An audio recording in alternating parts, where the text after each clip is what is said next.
Okay, good. So, hi everyone, a very good evening to all. So, we are very happy to welcome you all to our 89th edition of GeekNight Chennai. And so, there's a slight change in our order of talks. So, first, it's going to be K6 performance testing, analysis, and monitoring using Grafana and InfluxDB by Arun Kumar Kumaraswamy and Mahalakshmi Muthu Kamatchi. So to talk about Arun Kumar, like he is a quality analyst with 6 years of experience in manual and automation testing. And Mahalakshmi is also a quality analyst with almost 3 years of experience in manual and automation testing. So over to you guys. Thanks, Monica. Arun, you want to share? Thank you, Monica. Yeah, hello all. So myself, Arun Kumar. So like I have an overall experience of around 6+ years of experience with quality analyst. Like I have worked with multiple clients, and like I have like worked in manual automation, performance, and security testing. So like so today, like myself and Maha, we're going to have a quick hands-on demonstration regarding the performance testing. Maybe like Maha, can you go with the round of intro? Yeah, sure. Yeah. So yeah, today we are going to see about performance testing along with analysis and monitoring using Grafana and InfluxDB. So the agenda will be having an introduction about performance testing as well as why K6 metrics, checks, and threshold. And then we will see briefly about the performance testing types, and direct demo starts from installation of K6, configure Grafana and InfluxDB, and also we will see how to analyze it. And I will give you a quick overview about performance testing. So for the newbies. So performance testing is a non-functional testing performed to determine how our application reacts in terms of responsiveness and stability under certain amount of workload. So we are having certain attributes to check that we are having certain attributes such as speed, response time, stability, reliability, scalability, and also resource usage of the software application under particular workload. So based on this, we will come up with a result, and we can analyze how it works. So basically, performance test will be used to find the bottleneck of our application and find it, fine-tune the application and retest it. So yeah, this is what we are going to see about. And next thing we will quickly see about the process.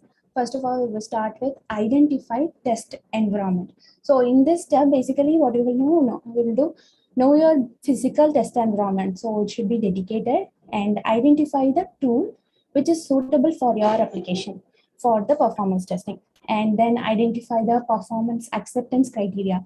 So in this step, we have to come with the goals and what is your expectation on your application, like how much user it should support, it should bear. And also we have to concern about throughput, response time, and resource allocation for the application as well. And then we will go for plan and design performance test. So in this phase, we have to identify the key scenarios to test all the possible use cases. So we have to come up with the performance scenarios which should definitely replicate the real user's behavior. Then configuring the test environment. Prepare the testing environment before execution itself. So arrange the tool and all the other steps will go on here, and then implement the test design. We are already having test scenario and use cases we have already planned. So based on the plan, we have to write test for that, and then run the test, analyze it, tune it, and retest it. So this is the overall process. So next, for introduction about K6 performance testing tool, I will hand it over to Arun. Yeah, over to you. Thank you. So till that, like any doubts, like we had given a basic intro regarding the performance testing, like what is a performance test, and like what are the attributes we'll be covering, like what are the main attributes we'll be looking into the performance testing, and like what is the process. So yeah, so now like quickly we can say like this part. So like we need to identify the test environment and determine the performance criteria. Like so here before that, like we need to select our tool. So like what kind of tool we are going to use. Like let it be like in market we have a license tool called load runner, and then like openware like chain meter, calculator, low cost K6. So now we are going to look into a specific performance testing tool called K6. So which is a new tool which is nowadays in the boom in the market. Like so it supports both front end load testing and also back end API load testing also. So it's an open source tool. So open source tool like for more like you will enjoy using, because like, it has its own APIs and own CLIs and all. So like so why in the sense like why we are choosing this tool? So let's say if I'm having Gatling, so Gatling will be used only with the Scala. So let's say like we need a Scala expert, or like we need to have like Scala knowledge to perform with Gatling. But when it comes to K6, right? So okay, before K6, let me give one more example. Like we have a new tool called Locust. So Locust, like it's morely work with Python. So for that also, like we need to have some dedicated Python developer or Python resource. So when it comes to K6, it is a JavaScript tool. So like nowadays, most of the developers in the market and most of the QAs in the market are experienced with JavaScripting. So like so we can easily approach them. Like if we wanted to, whenever we wanted to, like let's say my project is working with some TypeScript and JavaScript concept, like I'm using Angular. So like I can directly go with K6 because like it also supports JavaScript and TypeScript. So as a QA perspective, so whenever we are going to choose a tool, right? So the tool automation tool should be always, it should be with it should always go with your product like applications language. So let's say like for example, if I'm going to, my application is based upon AngularJS. So let's say like if I wanted to test if I wanted to write some automation test for my UI, so I need to go with like since I have like my front end code base was developed with TypeScript, I wanted to go with TypeScript knowledge, TypeScript tools. So JavaScript tools with TypeScript support. So let's say like I can use property or CSS. Similar way for perform. So it is for performance testing also, like so like always like we need to consider. So this is one of the best practice as a QA when we are having to when we are doing some automation testing, right? Like it is all like the selection of tool, right? It should always coincide with your development language, development platform. So that is one of the main reason like we need to consider while selecting a tool. So here, right, like what are the key features? You may ask like what are the key features, like what is different from JMeter and Gatling and all that. So let's say like it is like it is more friendly. We have its own inbuilt APIs with CLI. So like as I already said, like it supports JavaScript, and then like it has its own inbuilt checks and threshold. So for performance testing, right, the main thing was like specifying your own criteria for your application, like the cutoff. So let's say like I'm going to have so since this tool, so now this demonstration is morely based upon the backend API calls. Let's say like I'm going to have I'm going to hit the get user call. So for the get user call, let's say like I'm going to have 10 virtual users, and then like we don't know, like I'm going to have for 1 minute, like there will be like multiple n number of iterations the get user call will be triggered. So in that case, so let's say it's a normal get user call without any parameters. It's simple. Let's say you can take an example of like, let's say if let's say like I have a button retrieve details. So that is whenever I going to click on the retrieve details, I will be sending a get call. So for a particular customer ID, let's say. So like for 10 virtual users for 1 minute, there will be a number of iterations going on hitting the get call. So in this part, like it is a simple get call. So you can maintain your threshold. Like you can say 95% of your request should be within this milliseconds. So that means like 95th percentile of your request should be within this milliseconds. So you can easily analyze your performance of a particular API call. Then you can make fine tune. Like if you say like a simple get call, it takes around 2000 milliseconds for 100 iterations. Then you can say like that means normally it is taking 2 seconds for 100 iterations. So you can say like either you can fine tune a simple normal get call. So you need to fine tune your application's API. So for that, like it has its own inbuilt thresholds and metrics are there. So next are the use cases. So what are the most commonly used use cases in K6? So there are two things. One is load testing and one is performance monitoring. So load testing in the sense like let me say like I'm going to consider like I have a dedicated performance environment. Like I wanted to, before deploying into my production environment, I wanted to make it like I wanted to verify the performance of all the API calls. Let's say this is not related to API call. It is general, the front end and the back end testing. So here, like you can do the load testing here. So, and then like and the next is performance monitoring. So let's say in Gatling, right? In Gatling, so you will be getting a report after your tests are getting executed. But here, you can always monitor your performance metrics. So like they are providing some not inbuilt, they are providing some functionality to extend your monitoring, like with Grafana, InfluxDB. So, and also like if you are if you are using some AWS CloudWatch, right? So like if you wanted to go with AWS, and then you can use a CloudWatch. Yeah, somebody has raised their hand. Yeah. Hello. I'll. Hello. Yeah, tell me. Like they are still on mute. Oh, okay. Somebody raised their hand. Maybe like you can post your question in the Q&A box, or you can unmute and talk.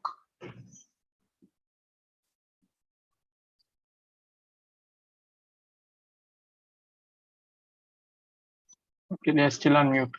Okay. Yeah. So monitoring in the sense like whatever they had some integrated sources like so Grafana is one of the dashboard. You can see the monitoring and metrics with it. So for Grafana, like you need some data source, right, to push your metrics into the dashboard. So for that we are using InfluxDB. So they have their AWS CloudWatch, or else like you can generate with what to say, a CSV or JSON. So like the results are there, but when it comes to monitoring, they have multiple options. CloudWatch, and then some cloud concepts are there, and also they have their own cloud also. So the cloud is a licensed one. So they are giving around 50 trial runs for a user. For a project, you can use a 50 trial runs. So that will be like, it is more interactive than like what we use with Grafana and Flex. Maybe I will show you all the demo. So next is like what a K6 does not. So the K6, what it does not means, it does not run in a browser. So like, let's say if I'm going to have a locust, so locust is one of the tools. So it always runs on your local host. So localhost URL. So from that localhost URL, you need to go into a dashboard from that particular dashboard, and then you need to go and see like what are the API calls are you have testing with the performance, like what are the metrics you are choosing and those things. And also it is not like, it does not run in a Node.js environment, since it is module bundled with some modules, its own modules. Like you don't need to use the npm install K6. It's like a brew install K6. That's it. So you don't want to use a separate web package for this one, web package or dependencies for this one. So like you can directly import the modules and you can directly use it. You don't want to use some separate npm install. So when it comes to metrics, so like each tool has its own metrics, right? So here K6 has its own it has its own metrics. Hey, these are the own metrics, right? Like they are providing like that, they are shaped. So like it is segregated into like 3 to 4 different types. One is the metric type. So what is a metric type? So a metric type is nothing but, so since they are using the inbuilt, they have their own inbuilt metrics, right? So for that each metric they are defining a metric type. Let's say there are 4 different metric types. One is counter, gauge, rate, and trend. So the name itself you can say, right? Counter. So what is a counter? So automatically it sums up the values. What is a gauge? So gauge is nothing but like it stores the minimum, max, and the last added values. So rate. So rate is nothing but the percentage of the percentage kind of thing. And trend is nothing but like it will have like minimum, max, average, and percentage. Like mostly like if you can think, right, like it will be like some of the graphical formats. So what are the default metrics here? So like maybe I think you could not, like it is too small. Maybe I can zoom it and show you. Yeah. So first is the views. So views is nothing but a virtual user. Like it will show like how many current number of actual users. So we use max. It's like maximum possible number of virtual users that are allocated for that particular iteration, particular test. Next is the iterations. So iteration is nothing but how many times the particular request has been that has been triggered by a virtual user. Iteration duration, like you can say like how much total time it is taking. Dropped iteration is nothing but, let's say like I'm having around 10 virtual users. I'm having around 10 virtual users. I'm having 10 virtual users. I'm having 10 virtual users, and then like let's say like how to say. So yeah, so let's say like there are n number of iterations. Sometimes my hitting the API, right? There might be some connection lost, or there must be some infra errors, right? So other time what happens? So like you might have some dropped iterations, right? Like let's say like I'm targeting for 100 iterations, but due to some infra errors and connectivity issues, right? There are only like 85 iterations got through. Remaining 15 were not there. So those will be considered as dropped iterations. So normally a data received. So you can say like this is the number of amount of data whatever I have received, like what data sent, and like is like how much data I'm going to send for a request. Checks. So checks is nothing but the successful assertions. Let's say like mostly we'll use the checks here for asserting the status, whether the API call is returning as 200, 201 or 404 based upon our requirement. And then like you can verify the content length. So these are the these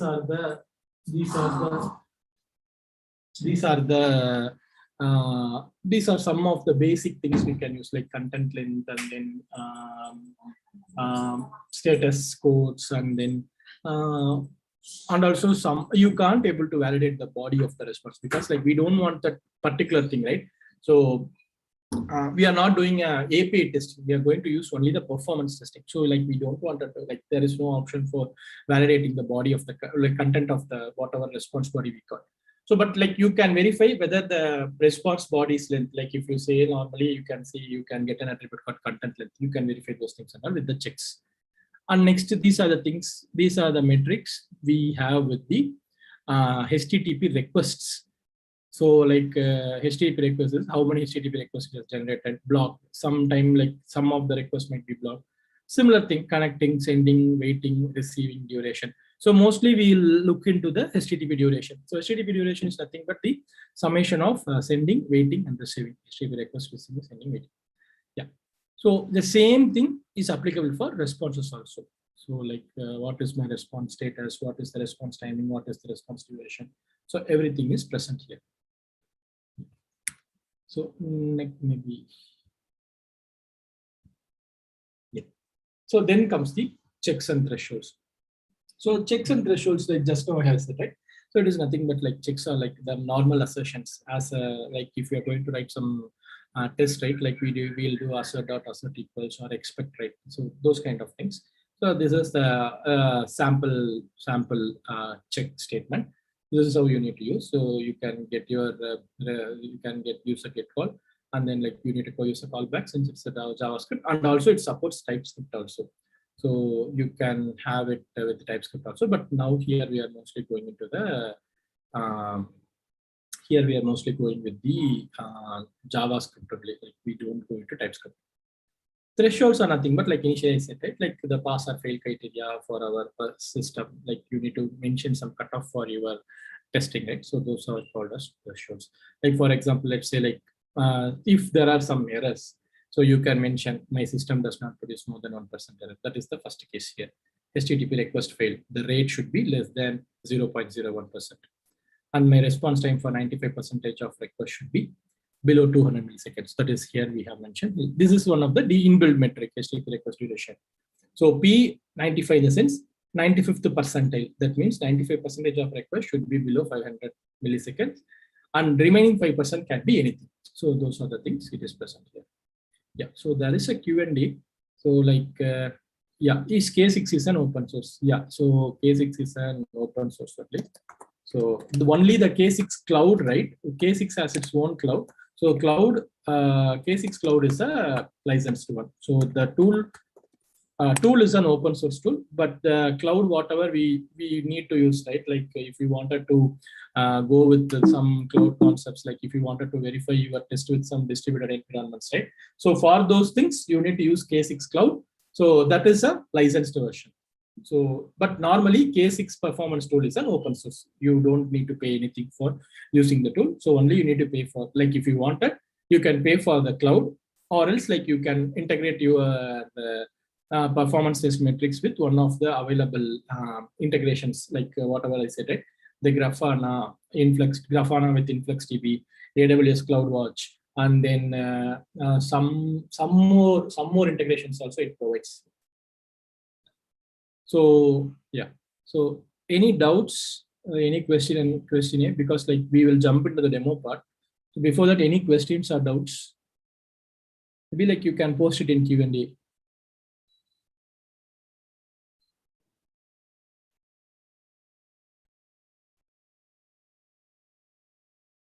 Okay, hoping like no doubts. Maybe like we'll jump into the performance testing types. Like Maha, can you take over? Just a minute, like we have a question. So advantages over JMeter. So like I can say like you could not have that monitoring integration. So like like if you see, so with JMeter, you could not able to integrate with some monitoring tools. So that is one of the major advantage you can. So and also like configurations also, right? Like morely you can use with the scripting itself directly. So like in JMeter, I'm not like I don't have more experience with JMeter like until I have used it. So it will be like we need to open that prompt and then we need to configure manually and then we need to run the test, or we can upload a har file and do. But here you can also upload a har file using the K6 Cloud. But morely it will be like scripting oriented. Like you can reuse, you can learn more scripting knowledge. So I can say like as a QA, so whatever like we go right. So moreover, like whenever we choose a tool, so we will be mostly looking into like like how can we enhance our scripting, like the programming knowledge.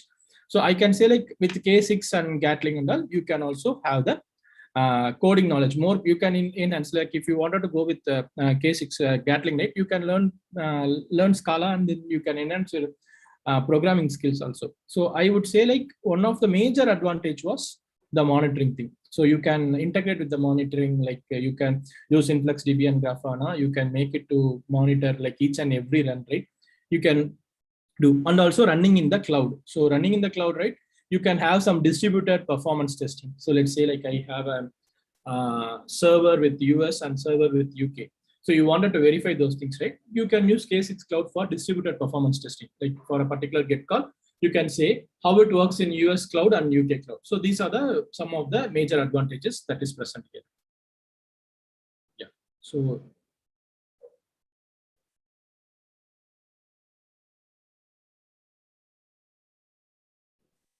okay, maybe like so maybe like we'll jump into the performance testing types. Maha, can you take over? Yes, certainly. Before directly we are jumping into a demo, we will just see what are all the performance testing types available.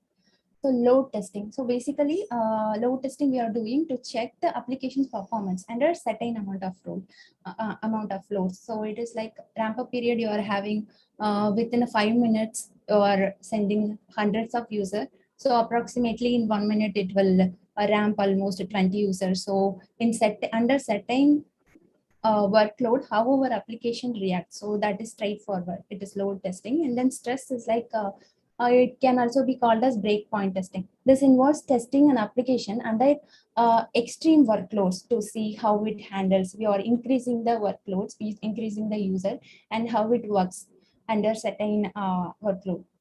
So next we will see the endurance testing. This is like this is also called as soap testing, you would have heard. So this is done to make sure the software can handle the expected load over a long period of time.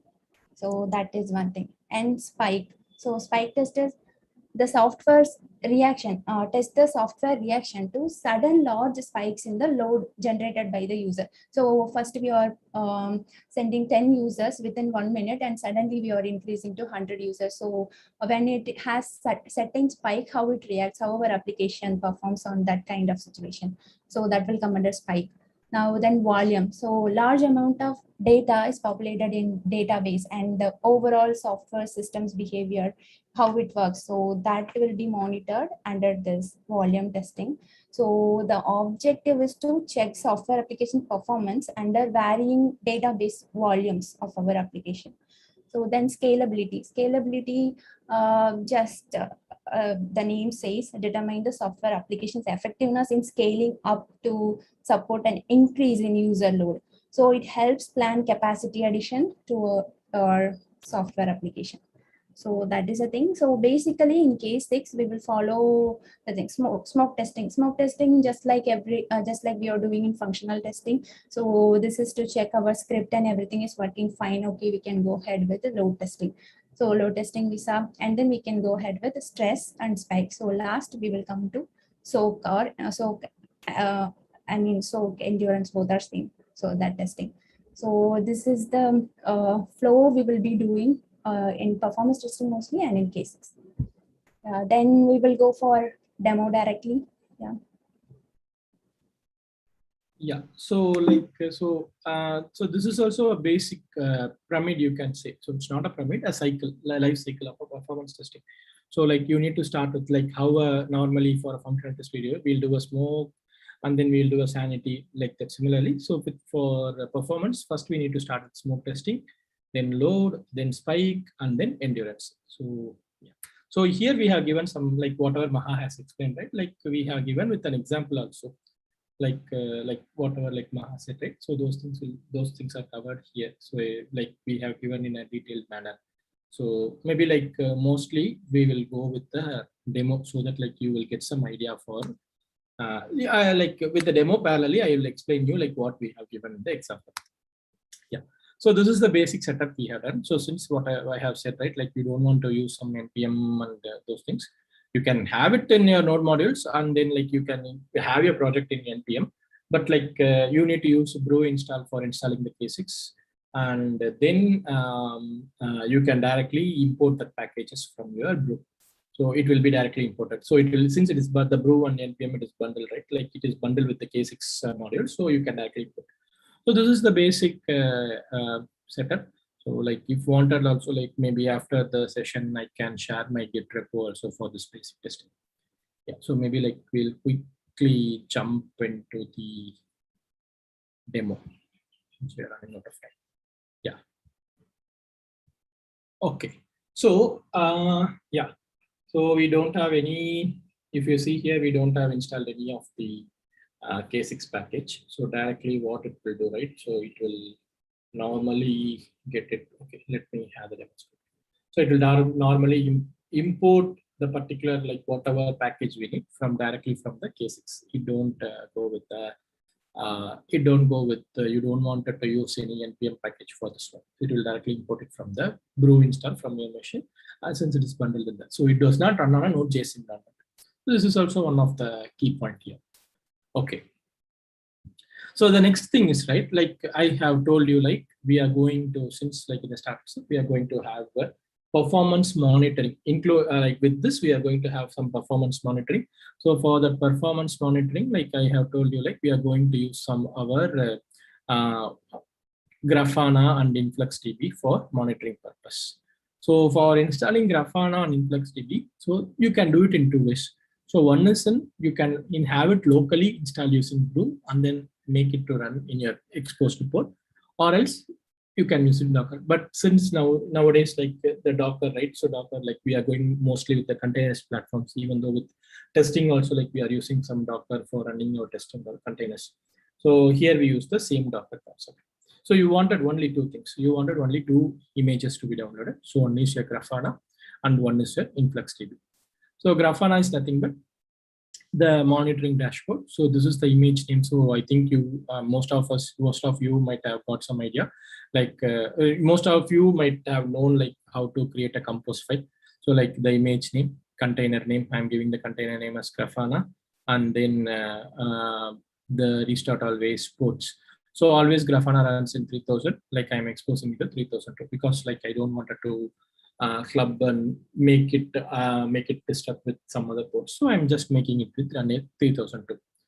So similarly for InfluxDB, so for InfluxDB, like 1.8.5 is the stable version. So now we have around 2.1, 2.0, 2.0.1. So but most of the InfluxDB community state, like they are selling like 1.8.5 is the stable and it is the most used version. So I'm using the same version.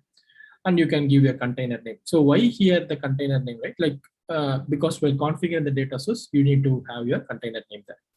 And by default, it runs on 8086. I'm exposing it to 8087, same. So I don't want to mix and confuse those things. And then you might have known, and the environment, like since we are using DB, so we need a username and password. So while configuring the InfluxDB itself, like I have given the username. So once if you start this one, so if you go with 8087, right, like you can go into Influx, there you can set your username and password, and then you can set it as an environment variable here. So, or else like you can, or else what you can do. So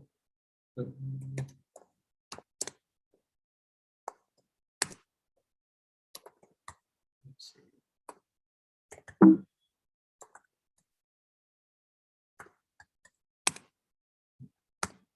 So let's say, okay, so before that, so now, okay, so since like this one, right, you wanted to give the command, I think most of you might be aware, docker -compose up -d. So it will run it, it will make your docker compose file drop. So now like, let's say -ps. So you can see my InfluxDB, right? It is running here. Let's say, now I wanted to go inside this container. So for like just quickly, I will tell you. Okay, so now it will go inside this one. So now you had some options here. So I don't remember the commands here. But when you run your compose file and you go to that localhost 8087, like you can set your username and password and make it as an admin, and then you can use the environment variable. So inside the container, if you give influx, right, you can go into your shell. So now here you can show databases. So these are the databases I have created. So for example, if I'm going to create a new database, create database GeekNight. So then I need to use Geek. Yeah, so that's it. So maybe like we use this database for our, let's see, like we use this database for our sample, like the demo part. Yeah. Okay, so this is the Docker thing. So, and also like if you go to your browser and then launch localhost 3002. So then it will make you to go here. So since I have already logged in, I haven't logged out because due to some connectivity issues, the login and logout is not happening correctly.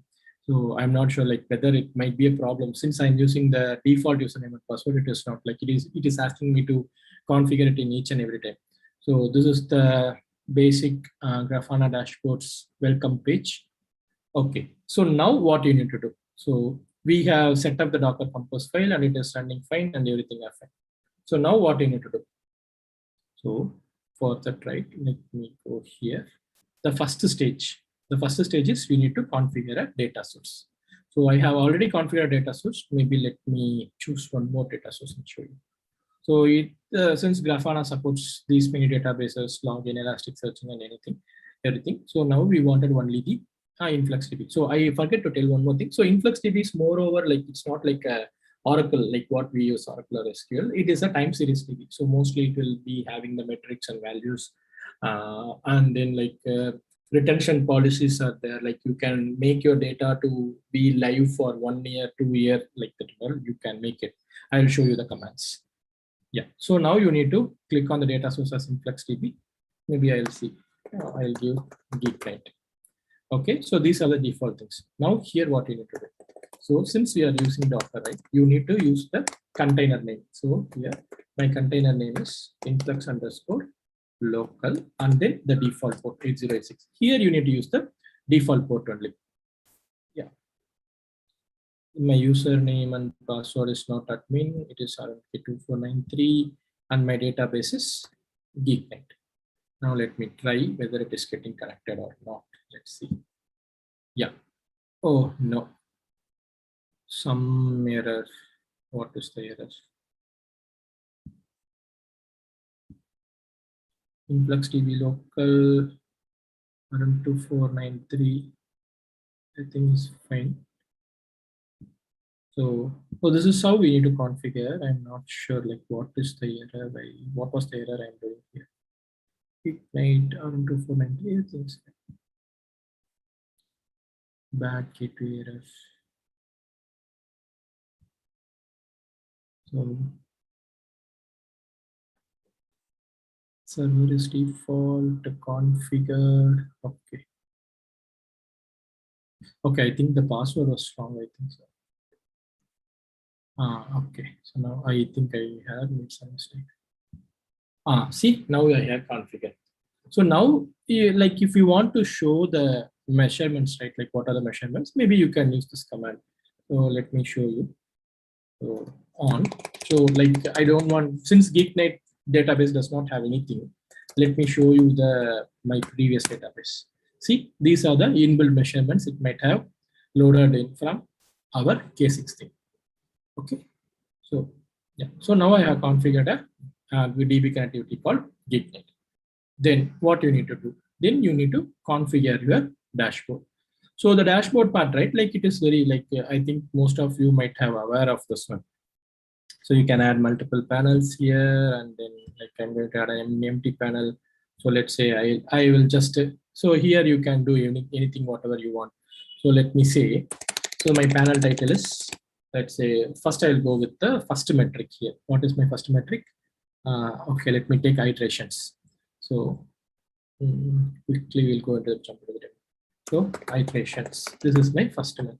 So if you remember, I was talking about the metrics, like what are the metrics here. So for iterations, can you see what is the metric? It is a counter. So counter is nothing but cumulatively adds the sum value. So what you can use here? So you can use some of the values here. Let's say like I can go with some. So what can we use here? So either I can go with some stat values, or else I can go with some pie chart. Like, so what would be the best part to see the counter, right? So you can go with here. Maybe I can go with some graph. So graph also, like I can say, like, so here it will be mentioning the time series. So those things and all you can validate the staircase part, and then what should be your axis length, right axis, y axis, and then like you can show your legends or not, like what is your min value, max value, everything you can configure it here. Time region I can add here. Also you can add your threshold. So like my iteration count, like not for iteration, so for duration and all you can add your threshold counts also. Let's say threshold T1 value is greater than let's say 20. I'm say 20 here. Color is okay. So this is not the correct one. So let me say like I will have it like for this one. So that's it. Okay. You can save this dashboard. You can give a dashboard name. I'll give us GeekNight sample. So initially you don't have anything here. You might have see here because like we haven't run any test cases, or we might not have added any of the things. Okay. So then comes the data source. So somewhere you need to get your metrics into this dashboard, right? So for that, what I'll do, so it will show the default data, like what are the data sources you have configured. So let me use this GeekNight data source, and then it has its inbuilt query. Let me go with select measurement because like we haven't run anything, right? It does not show anything as of now. Okay. Let me apply this, and then what happened?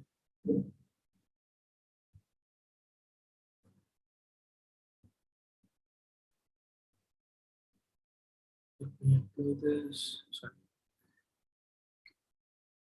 Let's say in last 15 minutes. Okay. So this is how, like you can also add multiple values also here. Back to the older one. Yeah. So this is the older one. So like I have saved this dashboard, and then okay, fine. In last 15 minutes, let me give last 15 minutes. Say current time range. Okay. So in last 15 minutes, it will show you the iterations. Okay, fine. So now this is how you can also add multiple values here. Let's say I'm going to use some time series. So let's say for time series, let's say I'm going to have HTTP underscore duration. I'll apply this. Okay. So everything will be there. Just save the dashboard here. Okay. So now what you need to do next? So since if you see, you could not able to see any of the dashboard, any of the metrics into your test. So for that, what you need to run your test so that like all the metrics will be published. So if you remember, I was mentioning some cycle here, right? So what are the cycle? So first you need to have a smoke test, then load test, then stress test, spike, and soak test. So this is the cycle you need to follow for a performance testing. Okay, so for smoke test, like what Maha said, right? Like minimum load without any errors. For example, let's say we are going to look, we are going to use 2 virtual users for 2 minutes. So let's say, so I don't want to wait for 2 minutes and all. Okay, like I'm just using only 1 minute here. So you can also use a get and post call together. So if you see here, we have a get and post call using authorization headers and everything, but this is a dummy URL. So we are not sure like whether it is working fine or not, but like we have taken some say basic get call. So if you see here, maybe I'll run this also and show you, but before that, let me explain the script from, okay, let me explain the script from here. So you need to first declare your how many number of virtual users for a smoke test. I'm going to have 1 user, 1 minute. And also like if you wanted any thresholds, that also you can mention. I am just mentioning a threshold of request duration. Request duration is nothing but like summation of request waiting, request sending, and request receiving. So 90th percentile of this request should be less than 4,000 milliseconds. That means 4 seconds. Okay. So since why 4 seconds, right? Because like we are going to log in, generate the authorization token, pass it in the header, and then go for the get call and then validate. So, and also like I have used a sleep of 1 minute. So let's say I remove the sleep. So this is the sample smoke test. Like now generally what a smoke test, minimum number of test cases or minimal load we are going to test. Okay. So now what I'm going to do here. So let me go to my package.json, the smoke test. Yeah. So this is the command to run your test, K6 run. And then you need to mention the output. So how you are going to get the output. So you can get your output as a JSON, you can get your output as a CSV, everything you can do. So since we are using InfluxDB, I need to give hyphen now. Then InfluxDB equal to, you need to provide the in which port you have exposed. I have exposed it in 8087 in Docker. So these and all the normal local I have in my local also, but 8087 I have exposed using Docker.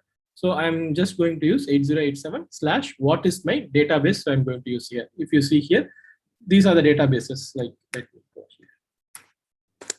So these are 3 databases. I'm going to use this GeekNight database. So I have used the GeekNight database here, and then the test name. So which test name I'm going to use? So I'm going to use the smoke test. So normally like this is a normal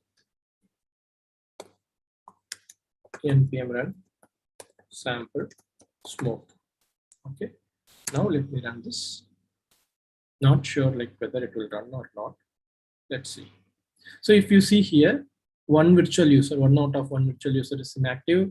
There are no interrupted iterations. That means it is going with the login correctly. So if you see the script, it is going with username and password, generating the authorization token, passing it in the header, and then retrieving the details here. So if you see here, the check I have used here, like the object length, the length of the body should be greater than 0.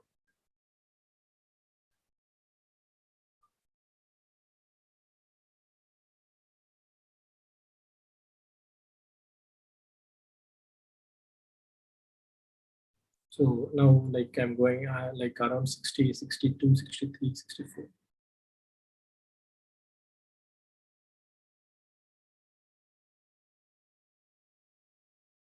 So within 1 minute with 1 virtual user, it can able to complete around, you see here,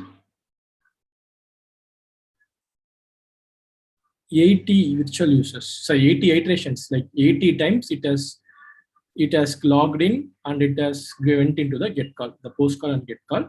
Now you can see like what are the checks. So the checks are passed.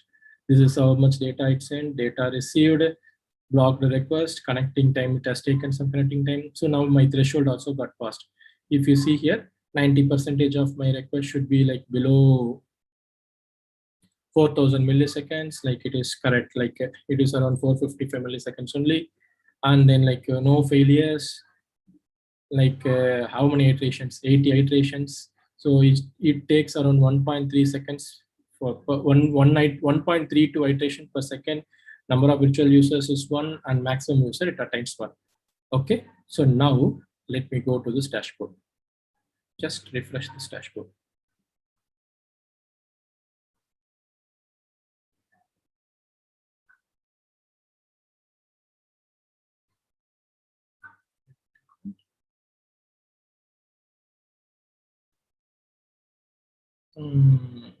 Okay, since it is okay, it should come right. Okay, maybe I will show with the other data source. Not sure what happened.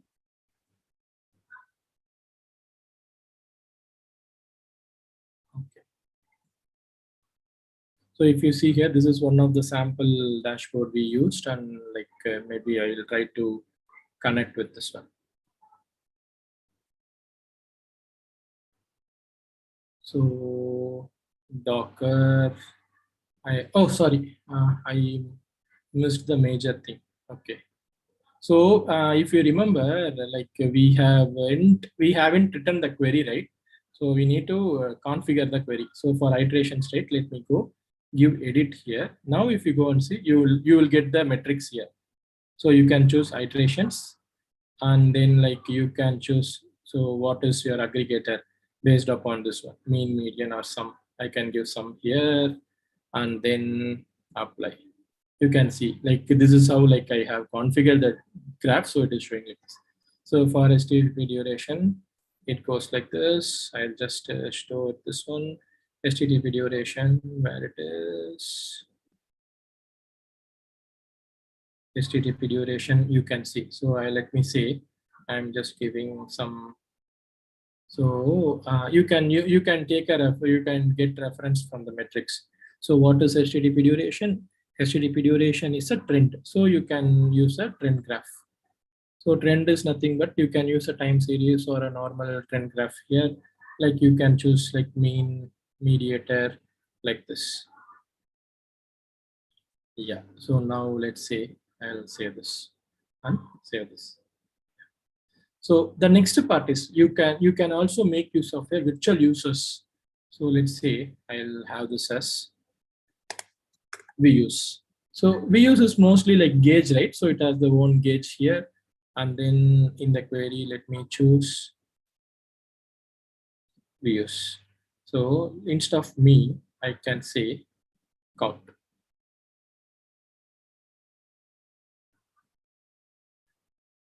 So since I haven't I don't have anything as of now, I'll just go. So yeah. So and also you can also configure multiple queries here. So let me say not with this one. Let me say for this HTTP duration, right?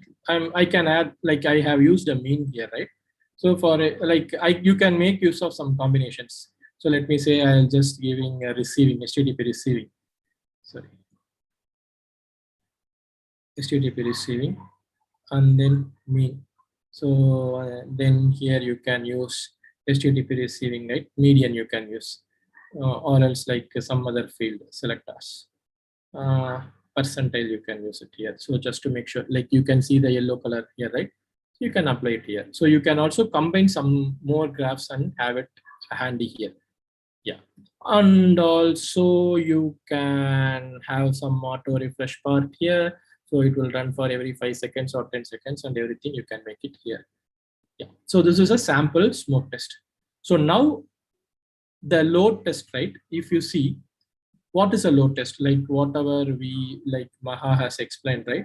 So load test is nothing but like concurrent, like how much concurrent users and how much request per second or minute we are going to trigger.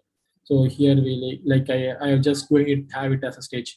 For first 1 minute, I'm going to have 10 users, and for next 2 minutes, I'm going to maintain with 15 users, and then last 1 minute, I make it to ramp down to 0 users. That means 4 minutes, I'm going to have a 15 users, and I'm just making some threshold. Same case. So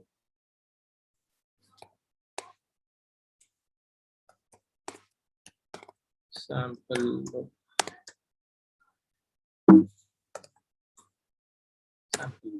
Now if you run here, now you can able to see a different dashboard kind of thing. So if you see here for 15 virtual users, like I think it will take some time because we have given 1/4. Okay, maybe like I'll quickly. Hello, Arun. Yeah. Sorry to disturb. A quick time check. Yeah, sure. I'll move on to the next. Let it run. I'll move on to the next. Cool. So next is the stress test. Stress is nothing but like you need to check your application with extreme conditions. Like for example, let me say I am going to make my application, that particular API call to hit like this 10, 10, 20, 25, 30, 35, 15, and then. So this is called test, like giving more pressure to that particular server and see how it works. And then next is the spike test. So spike test is nothing but like initially it won't increase. So what is the difference between spike and load, right? Load, we need to gradually increase the users, but in spike, we don't gradually increase. So first it will be 10, then 100, then 1000. So like what happens if it goes in this? Soak is nothing but like, for example, like let me say, I'm going to do the same action for 3 hours or 4 hours or 5 hours. So what happens? So here in soak testing, right, you can able to find out some memory leakage, what if any infra error happens, if any connectivity issue happens. So those kind of things and that you can find out here. So now let me refresh this one. If you see, you can see some spike in the graph. So the graph might have changed now. So like if you see here, the spike iterations, it went into top and then it from down to top it is going. So this is how you can do it. So these are some basic things, like these are the basic performance testing types for the SOAP testing. Performance testing types with K6. Quickly, I wanted to tell one more thing. Like so, I was telling you like the K6 cloud it has, right. So for this, right, like you can use the website here, right, and then you can go with K6 cloud. Yeah. So you can log in with your Gmail account, and then I think by default they are providing around 50 runs for the cloud. So like I think I have utilized all the 50 runs, so I could not able to run it. Maybe I can show you the existing, like whatever we had. So like you can go with you can create your test, write your sample test. So if you see here, I have used all the 50 runs here. So like you can click on create new test, and then you can start the scripting. So what it will give, right? It will create your. So since I'm using the same project, right? So you can it will have its own project ID, and inside the project ID it will work. And also you can have it with the distributor, multiple users also. And also you can also segregate the loads also. Since if you see here, it works on US client, US load. So if you have some other server in UK or Singapore, that also you can distribute it here. Maybe I can show the general my sample. So if you see here, like today we have executed.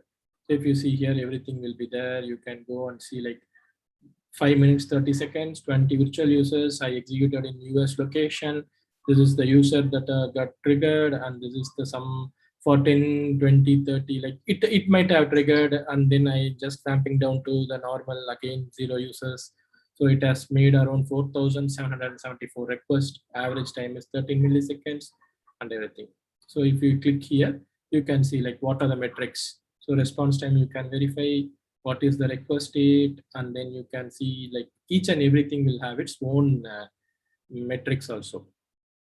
So this is how the cloud looks, but this cloud is a paid one. So if you wanted to use the normal Grafana and InfluxDB, right, maybe you can go with this one. Like you can directly integrate with Grafana Influx. Like if you wanted, like if your project approves for some paid versions of this one, maybe you can use the cloud for making this.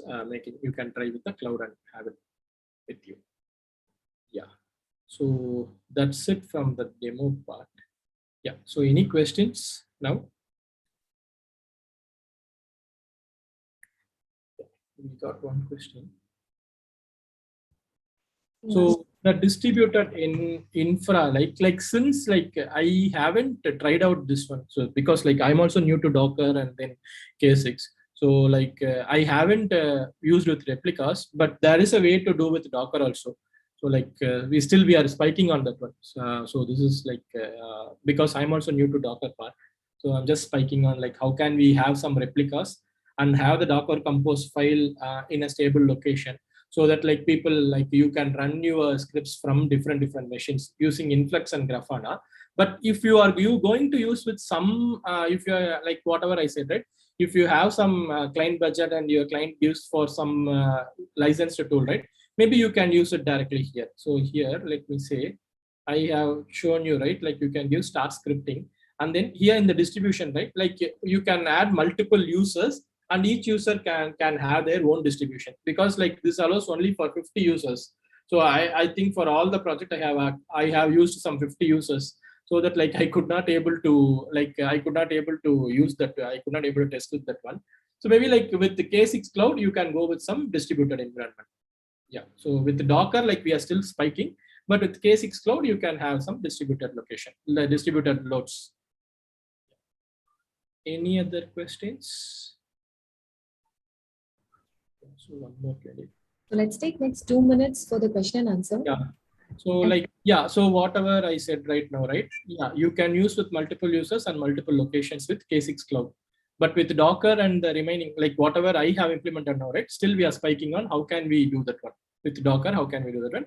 But with the K6 cloud, you can have your clusters in AWS, mention the clusters, and then you can make it to run with multiple locations and multiple users. You can add multiple users.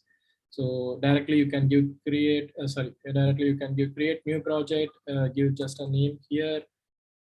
So, and then it will ask you to invite the project members, like who are the project members you wanted to invite. So already we have this too, like everybody got expired with our 50 trial runs. So you can invite your new project members, and then you can have it with us at distributed locations. Yeah. Any other questions?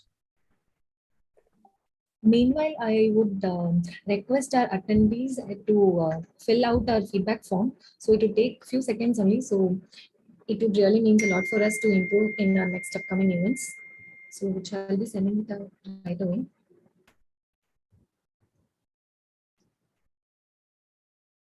Yeah. So I hope like you got some useful things with the session. We thank you so much for this opportunity. Yeah, thank you. Good evening. Thank you. Thank you, Mahalakshmi and Arun Kumar, for the informative talk. So before we go on to our next session, so let's take a quick minute break and then we'll get started. Thank you.